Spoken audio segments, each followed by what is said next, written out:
Hey future me and everyone who has found this video. Welcome to my channel. In the last episode, I explained my goals I have with Sienna. And as she's an empty hull now, it's time to get to the first major modification. Today I'll take you to a project to improve Sienna's seaworthiness by adding ballast to her bolt-on keel. First, I'll create the positive plug, which I'll then use to make the mold for the ballast. Now, let's get into it. I prepared XPS foam blocks and hardboard strips in my garage. The hardboard strips were intended to function as cutting and grinding guides, to shape the block following the exact contours of the keel. As the blocks and strips were in order, I fixed them on the bottom of the keel with strong double-sided tape, which later turned out not to be strong enough to keep everything in place. Holding the foam blocks down with a big wooden block helped me to cut the blocks to an accuracy I'm happy with. In retrospect, I'd have left the strips out and taken a foam sheet out of one piece. The oscillating multi-tool, if used carefully, can make very precise cuts. I experienced this as I used the keel sides as direct guides. The transition was already very smooth and accurate. What I should mention as well is that I freed the bottom of the keel completely of all rust using a wire wheel and a grinding disc. Directly after that, the surface was degreased and sprayed with heat-resistant paint. Since the lead will be poured directly onto the keel, normal spray paint wouldn't withstand the heat of the lead. To further shape the plug and round off the edges, I used my power sanders. Since the foam is relatively soft compared to wood, the sanders takes off material relatively fast. So to start, I take light passes to get a feel for the process. Then I got more and more control. Compared to the original shape, where the edges are sharp, smoother transitions mean less drag. Whilst looking into some more shaping footage, let's get into why I'm actually adding ballast. The goal here is to lower the center of gravity, which reduces the risk of capsizing or heeling extensively in rough conditions, a crucial step in making Sienna more seaworthy. One of the main factors that makes a sailboat seaworthy is its ability to right itself when heeling under heavy winds and waves, or even if it's capsized. There's something called the Capsize screening formula, which calculates a boat's likelihood of capsizing based on two factors: the beam, the boat's width, and the displacement, the boat's weight. According to this formula, a seaworthy ocean-going sailboat should have a rating below 2.0.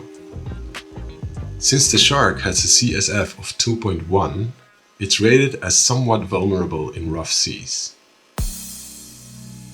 This formula doesn't account for another major factor: the relationship between the center of gravity and the center of buoyancy, which can strongly affect stability. Now let's look at some physics behind this. And a disclaimer, I'm not an expert on this, but I have a background in mechanical engineering and a basic understanding of the principles. Here we see a diagram of a sailboat in her upright position, showing the center of gravity and the center of buoyancy. In a balanced sailboat, the center of gravity sits below the center of buoyancy, creating a natural tendency for the boat to stay upright. Adding ballast lowers the center of gravity, giving it more riding power, which is the force that helps keep the vessel stable in wind and waves. In this exaggerated graphic, you can see how changing the center of gravity affects stability. The closer the center of gravity is to the center of buoyancy, the less leverage it has on the boat's pivot point, meaning there's less force keeping it upright.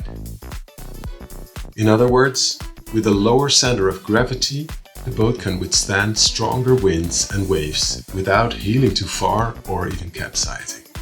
Now, because of this theory, I'm adding ballast to the bottom of the keel. In preparation of this massive project, I've been searching the interwebs extensively to only find out that this project involves not only one, but 3 partial projects I couldn't find any information or videos on. Makes you think, right? When nobody does it, is it even feasible? I'm now covering the plug with tape to create a barrier for the mold, which will be made around the plug. This tape is incredibly cool. It's not flimsy at all, but it is kind of elastic, making it very useful to go around round shapes without the faults or cutouts needed. The surface is not smooth though, but that's great as well. It will eventually leave a rough surface on the poured lead, which will in turn have a better bonding with the epoxy later on. Next up is the base plate, where the mold will rest on. I cut out the shape which I had marked out from the keel bottom.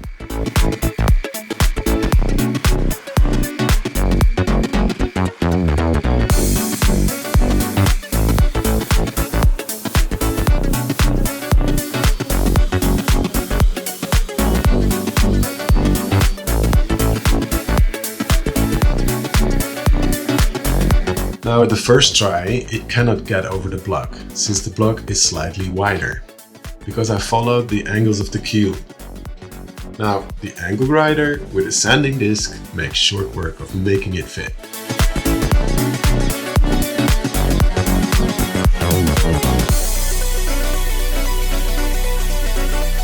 There will be gaps all around, but these will be bridged with tape, which should be strong enough to keep the mortar from falling through later on. It seems I forgot to press record on the camera. Now at the time of doing all this, I hadn't yet started my YouTube channel and wasn't very methodical when it came to shooting video. So I don't have footage of the first side of the mold being made. But I have a time lapse of the second side as shown here. When I looked into how to cast a lead keel, I found a few options of how people do it. The first option, directly pour it into a concrete mold. The second option, directly pour it into a wooden mold, sometimes buried in the ground. And then there's the sand casting. Well, the first 2 methods I do not trust so much. Although on YouTube the creator mostly succeeds. The reason I wanted to go a bit further is wood as well as concrete hold some water in their structure, even when completely cured.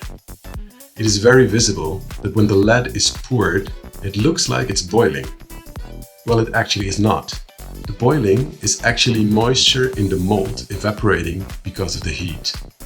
I wanted to try and eliminate this issue, since boiling, splashing lead is dangerous, and a certain evaporation of moisture in concrete could crack the mold or even make it explode, creating an enormous mess. That's why I went with fireproof mortar instead, which holds way less moisture and is meant to withstand temperatures of over 1000 degrees centigrade.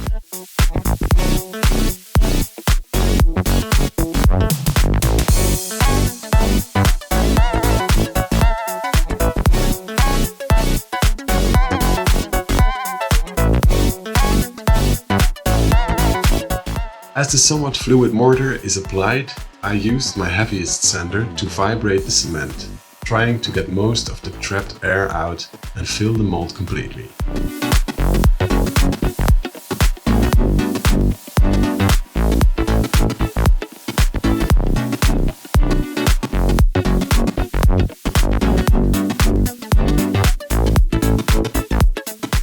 Here I'm shaping the steel mesh to follow the contour of the mold.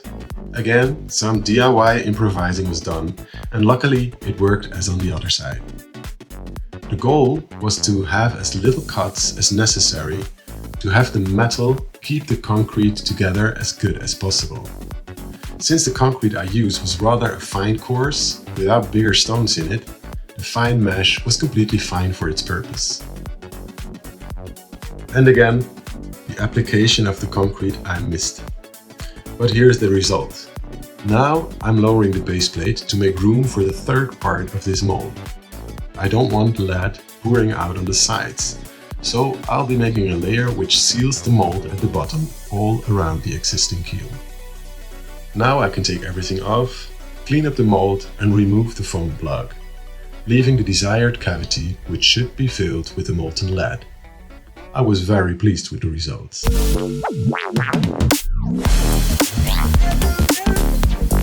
To prepare for the last part, I bridged the now larger gap between the base plate and the keel with small pieces of hardboard, sealing it off completely with tape afterwards.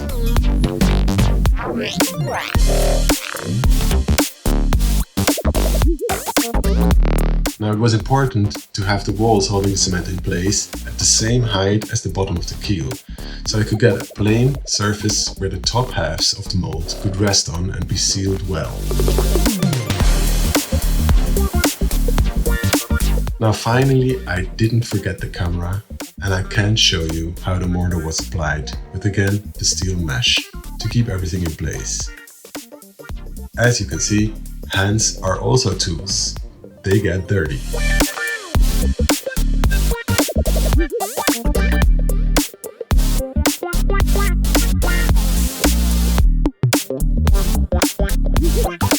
Demolding is done and I'm happy it all worked out. If you want to know how this project continues, I would invite you to subscribe to the channel and watch for the next video coming up. Till then, thank you very much for watching and see you soon.